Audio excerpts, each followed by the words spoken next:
Growing up, I always knew there was a gap between my sister and me, though it took years to fully grasp the depth of it. Eliza was the star of the family, a shining beacon of perfection, while I was the shadow she effortlessly cast.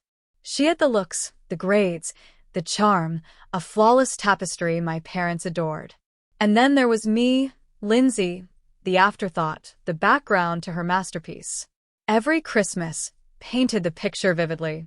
Eliza would unwrap gifts that seemed tailored to her every whim, sparkling jewelry, the newest gadgets, designer clothes. Her pile of treasures always seemed endless. In contrast, my presents were practical at best and impersonal at worst. Socks, school supplies, maybe a book if someone remembered I liked to read.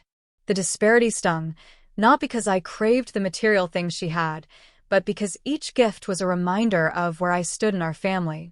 Even birthdays followed the same script. Eliza's celebrations were grand affairs with balloons, cakes shaped like her favorite characters, and a backyard brimming with her friends. My birthdays? Quiet dinners at home, if they weren't forgotten altogether. When I turned 10, my parents completely missed the day. Eliza, ever the perfect daughter, swooped in with a leftover cupcake and a hurried apology on their behalf. I remember staring at the lone candle she lit, realizing that even her attempts at kindness felt more like salt in the wound. It wasn't just the gifts or the parties. The favoritism seeped into every corner of our lives. Eliza could do no wrong. Her achievements, no matter how small, were celebrated like Olympic victories. My accomplishments, if noticed at all, were met with polite nods or muted praise. One year, I spent weeks on a school art project that won a regional competition. When I showed it to my parents, they barely glanced at it before shifting the conversation to Eliza's upcoming piano recital. It wasn't jealousy that consumed me. It was the growing realization that I was invisible to them. Still, I tried. I threw myself into academics, hoping that straight A's might turn their heads.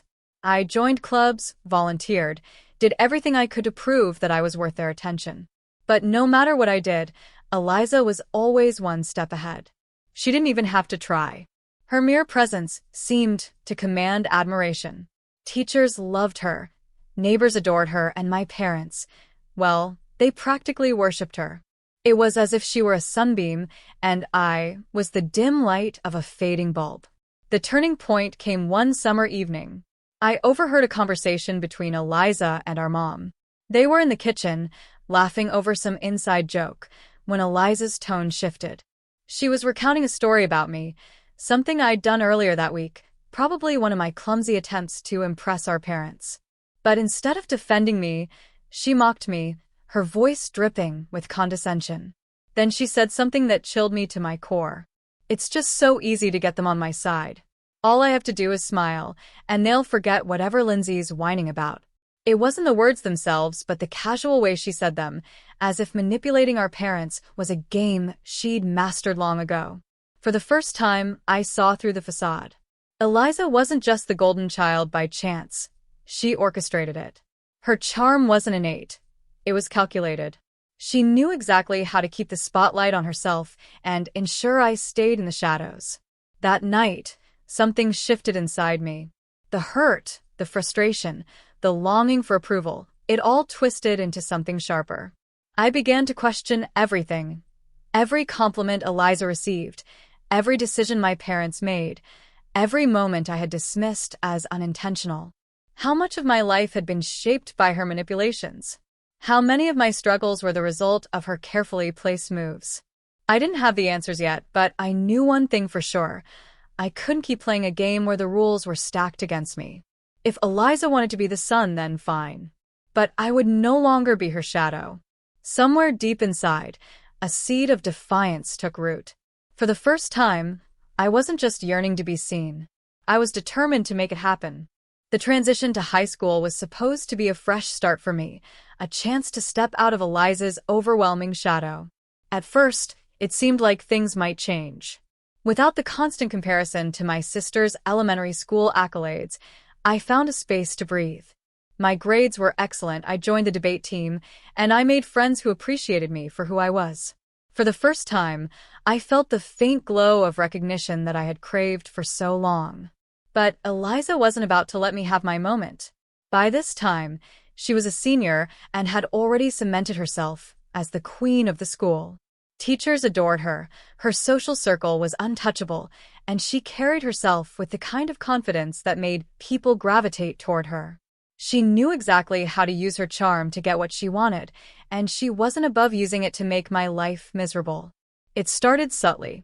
If I excelled at something, she would swoop in to discredit me. When I won a debate competition, Eliza casually mentioned to our parents how it was just a small event, implying that my accomplishment wasn't worth celebrating.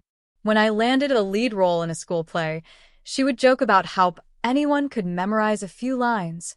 My achievements were always overshadowed by her need to remain the family's center of attention. Things escalated quickly when she realized that, for once, I wasn't entirely invisible. My involvement in school activities had started to earn me a reputation of my own. People knew me as Lindsay, not just Eliza's little sister. It was a small but significant victory, one that I clung to. But Eliza saw it as a threat. Her popularity wasn't just about being liked. It was about control, and she couldn't stand the idea of me slipping out from under her thumb. She weaponized her status in ways I hadn't anticipated. Rumors began to circulate, tiny, insidious things that chipped away at the image I was trying to build. Someone claimed I cheated on a history test. Another whispered that I was only on the debate team because I sucked up to the coach. It was all baseless, of course, but Eliza's word carried weight. People believed her, or at least they pretended to. When I confronted her, she shrugged it off with an innocent smile that only fueled my frustration. At home, the divide between us grew more apparent. Our parents were quick to dismiss my complaints. When I tried to explain how Eliza was sabotaging me, they waved it away as sibling rivalry. "She's older, Lindsay. She's just trying to guide you," they would say, as if her manipulations were some twisted form of mentorship. Even when her actions became blatant, they refused to hold her accountable. Once, she accidentally deleted a report I had spent hours working on. Instead of reprimanding her, my parents brushed it off with a laugh and told me to save my work more carefully. The favoritism was no longer subtle, it was glaring. Eliza could do no wrong in their eyes, even when her behavior was indefensible. At a family gathering, she humiliated me in front of our cousins by recounting a fabricated story about me getting rejected from a club. I was mortified, but our parents found it hilarious. When I tried to stand up for myself, they accused me of being overly sensitive and starting drama. The breaking point came during a school event. It was a fundraiser, and both Eliza and I were volunteering. I had spent weeks organizing a bake sale that ended up being a massive success. Everyone was talking about how much money we had raised, and for a moment I allowed myself to feel proud. But Eliza couldn't let that stand.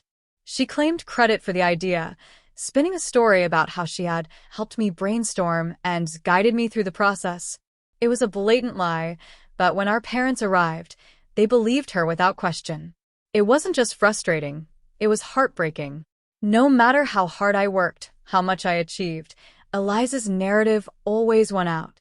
Her manipulations weren't just about undermining me, they were about rewriting reality in her favor.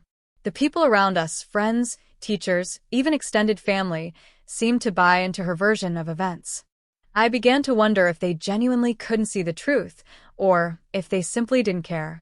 For years, I had believed that the issue lay with me, that I wasn't trying hard enough or that I wasn't worthy of recognition. But now, I saw things more clearly. The problem wasn't my lack of effort.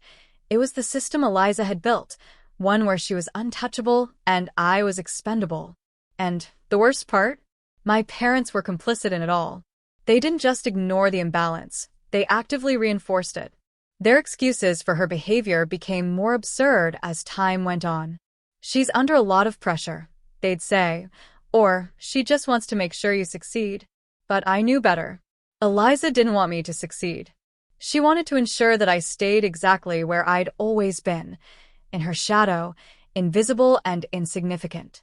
That realization wasn't just painful, it was galvanizing. I was tired of playing the victim in her story.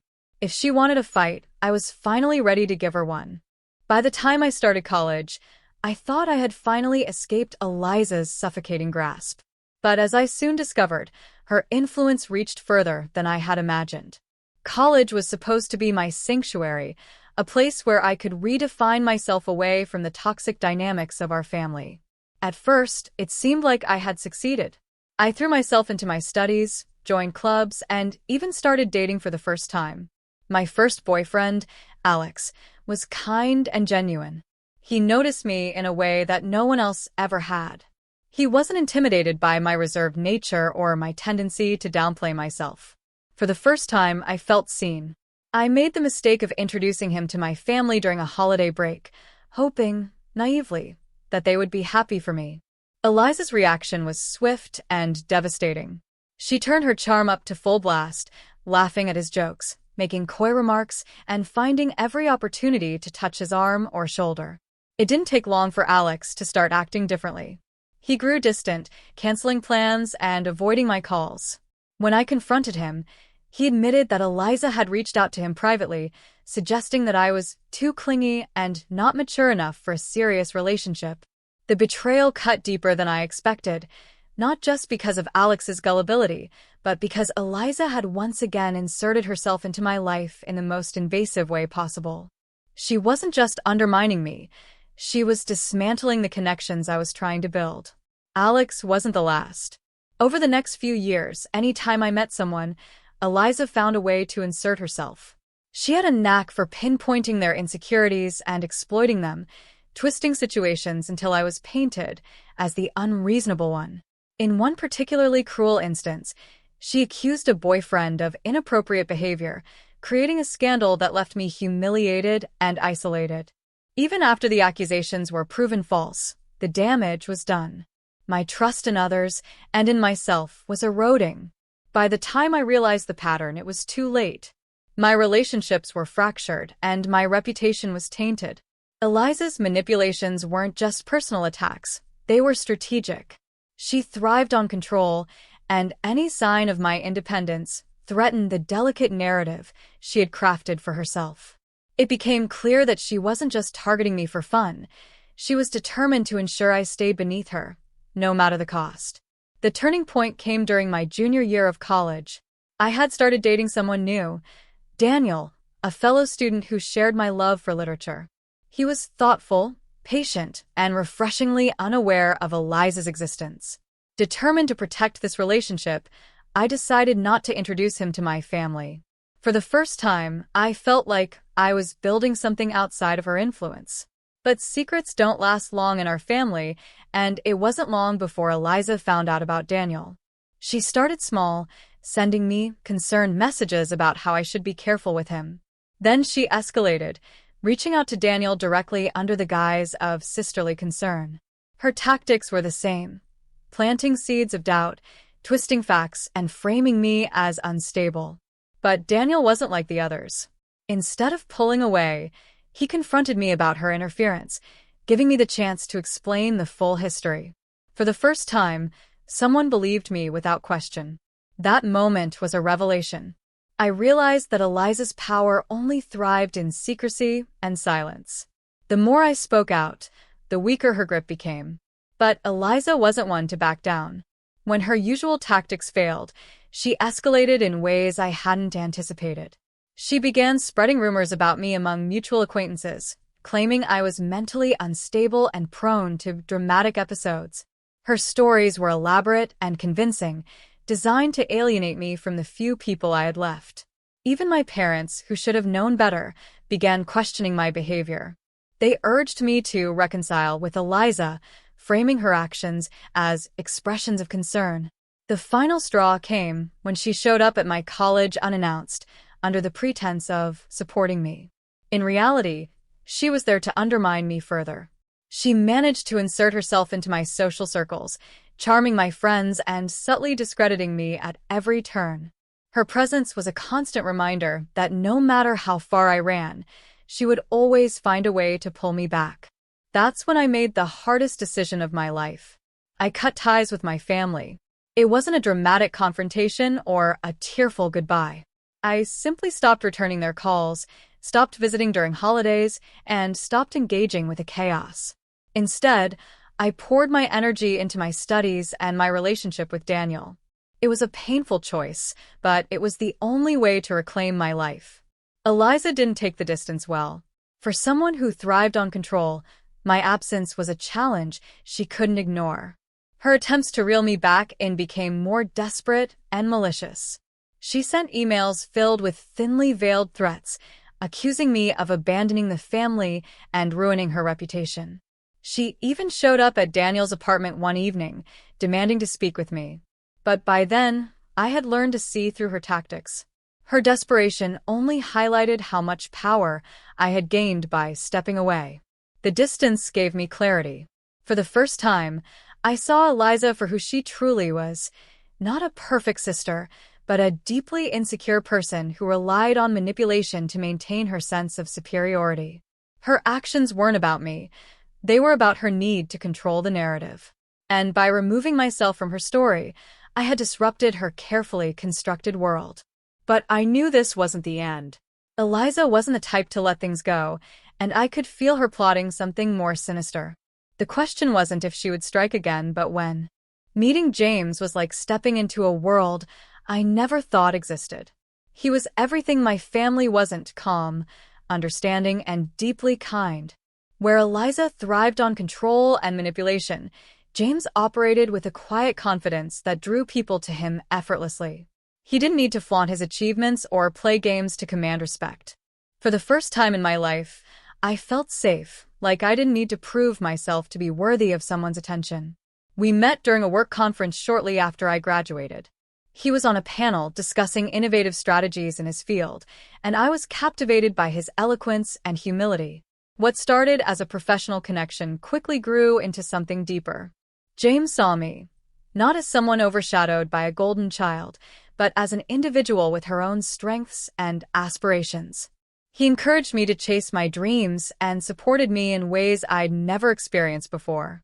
With him, the weight of my family's expectations began to lift.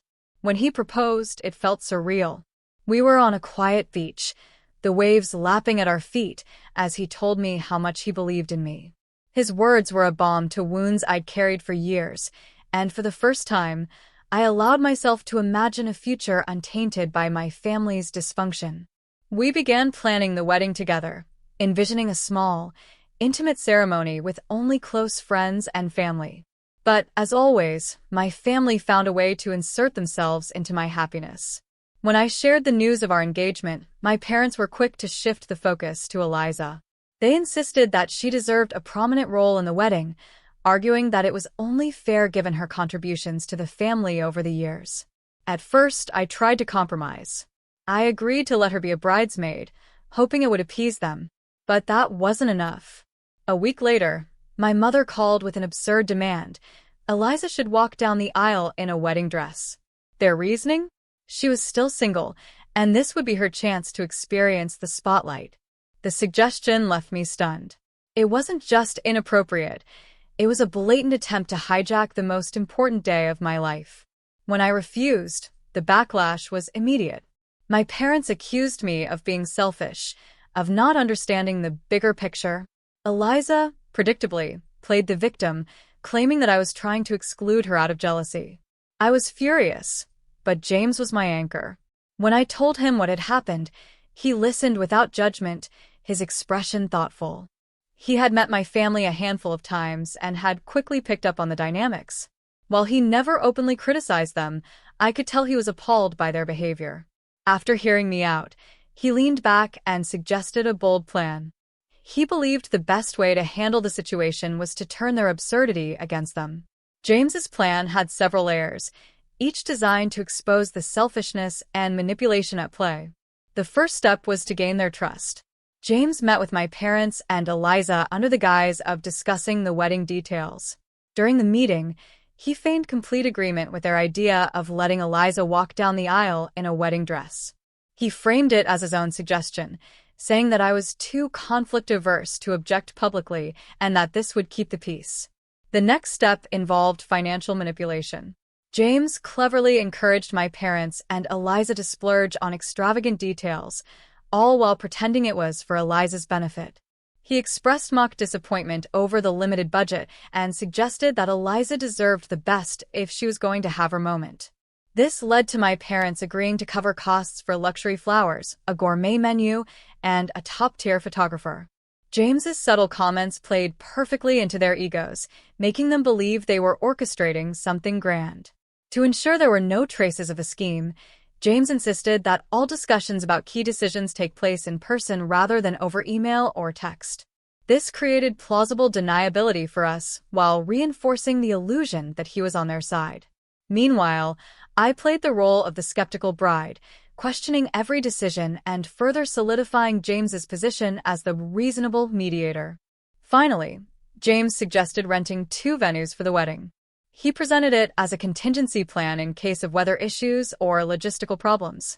My parents and Eliza were given the address of one venue, while our actual guests received the details for the real location.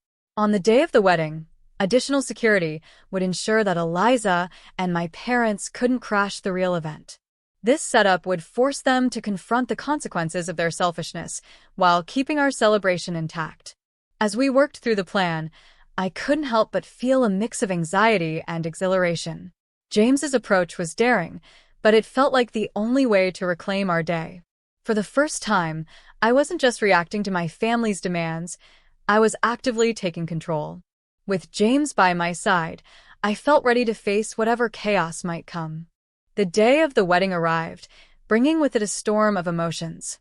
James and I had planned meticulously, but nothing could fully prepare me for the chaos that was about to unfold.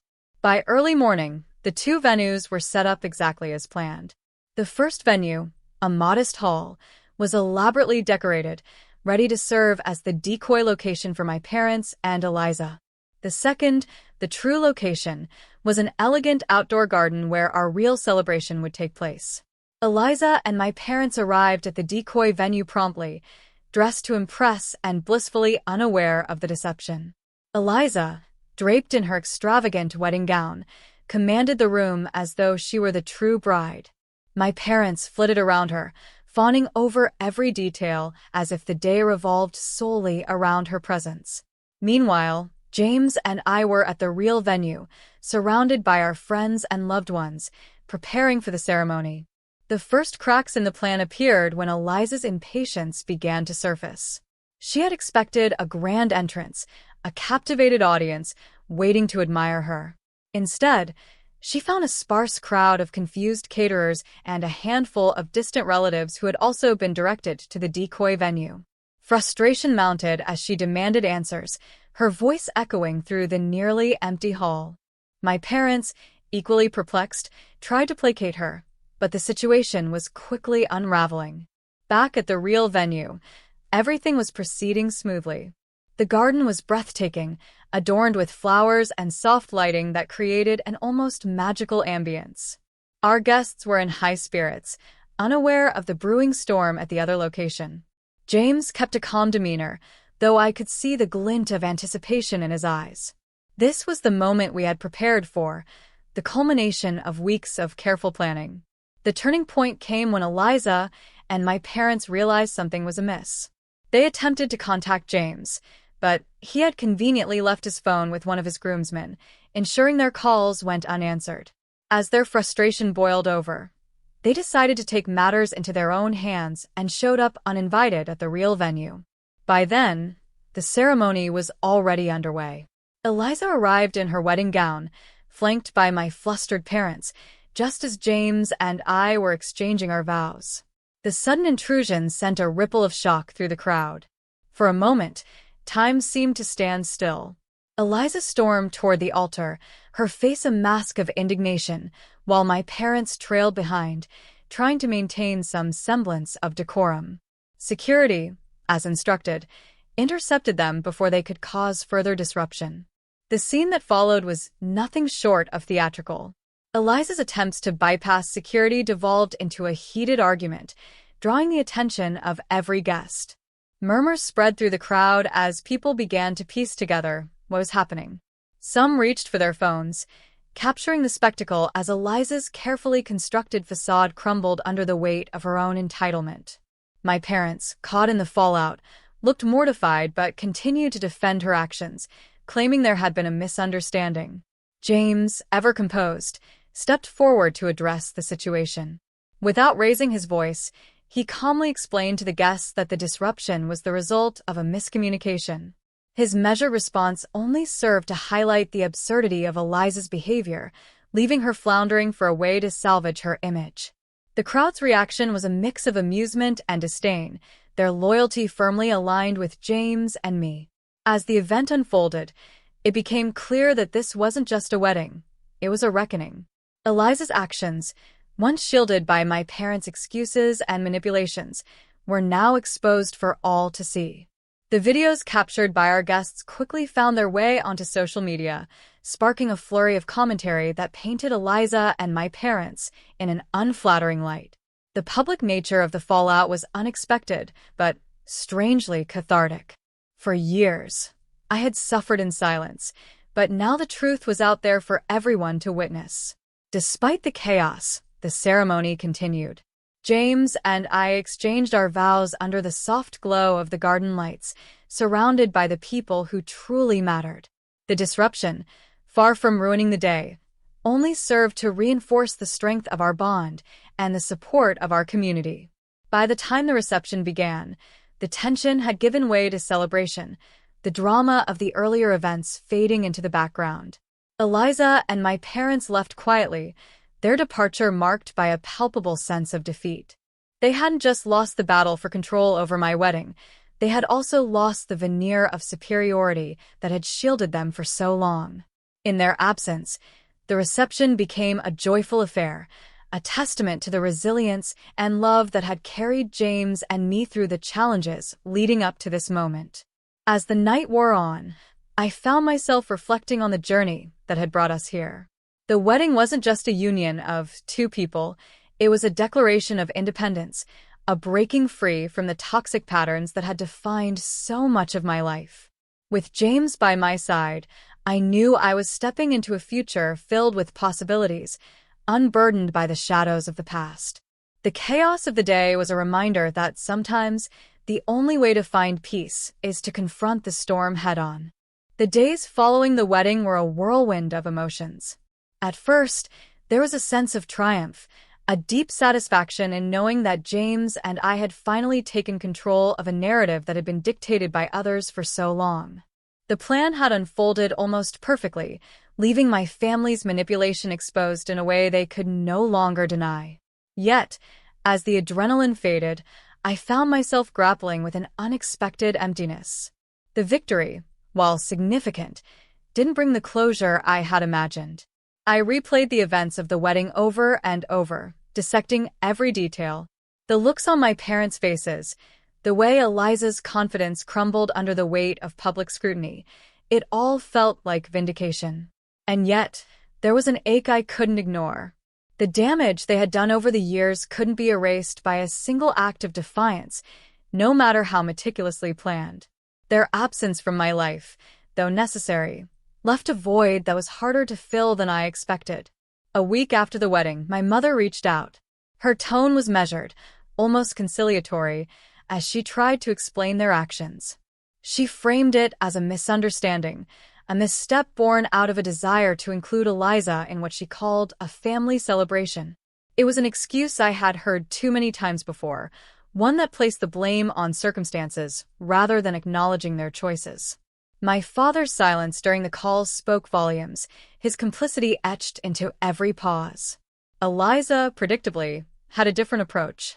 She sent a series of messages alternating between anger and self-pity. She accused me of humiliating her, of orchestrating the chaos to make her look bad. In her mind, she was still the victim, unable to see the harm she had caused. Each message felt like a thread pulling me back into the web I had worked so hard to escape. I knew I had to make a choice, engage with them and risk reopening old wounds, or let go entirely. James was my compass during this time. He reminded me of the progress we had made and the life we were building together. He didn't push me to cut ties with my family, but his unwavering support made it clear that my happiness mattered more than any obligation to maintain a toxic relationship. Together, we drafted a message to my parents and Eliza, setting firm boundaries. It wasn't an angry letter or a list of grievances. It was a simple statement of what I needed to move forward. I explained that while I wished them well, I couldn't continue to be a part of their lives if they couldn't respect me and my choices. Sending that message felt like shedding a weight I had carried for years. It wasn't about punishing them or proving a point. It was about reclaiming my agency. The response was predictable. My parents expressed disappointment, framing it as my failure to uphold family values. Eliza, true to form, called me selfish and ungrateful. But their words no longer held the power they once did. For the first time, I felt free from the need to justify myself to them. In the weeks that followed, I leaned into the life James and I were building together. We returned to our routines, finding joy in the simplicity of shared meals, long walks, and quiet evenings. The drama of the wedding began to fade, replaced by a sense of peace I had rarely known. It wasn't a perfect life, but it was ours, untainted by the shadows of my past. Reflecting on the journey, I realized that the wedding wasn't just about confronting my family, it was about learning to value myself. For so long, I had defined my worth through their approval, chasing a validation that would never come. James had shown me that love wasn't about control or competition, it was about partnership and mutual respect. His presence in my life was a reminder that I deserved better, not just from others but from myself.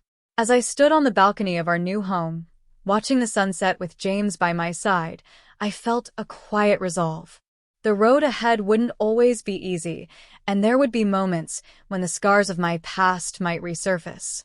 But I knew now that I had the strength to face them. The wedding had been a turning point, not because it exposed my family's flaws, but because it helped me see my own value. In the end, the greatest victory wasn't in outsmarting Eliza or standing up to my parents.